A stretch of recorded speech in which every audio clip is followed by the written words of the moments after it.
शादी के बाद पति या पत्नी के बीच में अगर शारीरिक संबंध ना बने या दो में से एक इंटेंशनली अगर मना करे अनरीजनेबल ग्राउंड्स के बिना किसी कारण के, तो ये भी एक कॉन्सेप्ट ऑफ क्रुएलिटी में आ जाता है और यहाँ पर भी तलाक लिया जा सकता है। आपको ये समझना ज़रूरी है। और एक विशेष जजमेंट जो कि summer Ghosh versus Jaya Ghosh 2007 volume 4 supreme court cases 5 number 511, ये आपके ज़रूर काम आएगा। नमस्कार, आप सभी ने शुरुआत अशोक पांडे के साथ लीगल एडवाइस में की और इस चैनल के माध्यम से लगातार जो कानूनी जानकारी है वो हम आप तक पहुँचाने का करते हैं प्रयास। सब्सक्राइब ज़रूर कर लें। किसी परेशानी के लिए अगर करना चाहते हैं बात, इस पर्टिकुलर वीडियो के डिस्क्रिप्शन में डिटेल है, लिंक है, जहां से डायरेक्टली आपकी और मेरी हो जाएगी बात।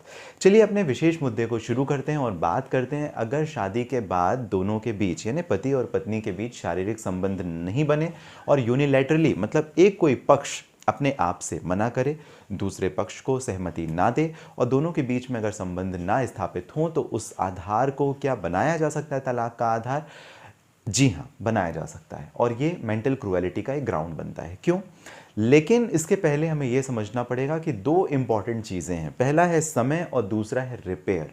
मतलब समय का मतलब यह है कि एक बार, दो बार या चार बार से कोई फर्क नहीं पड़ेगा, लेकिन अगर एक लंबे समय से अगर same thing repeat and repeat action हो रही, मतलब सामने आपने रिक्वेस्ट की या जो भी स्थिति बनी, वहाँ पर अगर आपका हस्बैंड या वाइफ आपको फिजिकल रिलेशन आपको मना कर देता है, उस कंडीशन पर एक लंबा समय होना चाहिए। वो समय 6 महीने का हो सकता है, साल भर का हो सकता है, 2 साल का हो सकता है, उससे ज़्यादा का हो सकता है। लेकिन अगर छोटा मोटा समय है, मान लीजिए कि 15-20 दिनों का समय है या महीने भर का मात्र समय है, तो आप उसे ये नहीं कह सकते कि हमारे बीच में फिर रिलेशनशिप मेंटेन ही नहीं हो रहे हैं या अब मैं करना ही नहीं चाहता हूं या किसी एक पक्ष ने यूनिलैटरली ऐसा डिसाइड किया है। ऐसा बिल्कुल भी नहीं है।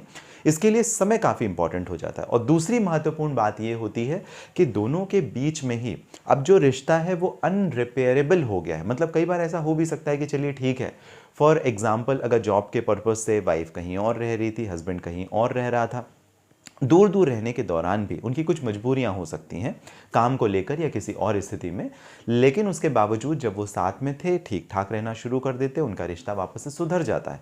तो कोर्ट दो चीज़ें देखती है, दो चीज़ों को ध्यान में रखती है। पहला कि समय कितना है, कितने समय से दोनों के बीच में इनकैपेसिटी ऑफ रिलेशनशिप है, या कि यूनिलैटरल डिसीजन किसी एक पक्ष ने लिया, एक तरफा एक निर्णय लिया कि मुझे अब आपके साथ में शारीरिक संबंध नहीं रखने हैं। तो ये बात कितने लंबे समय से है।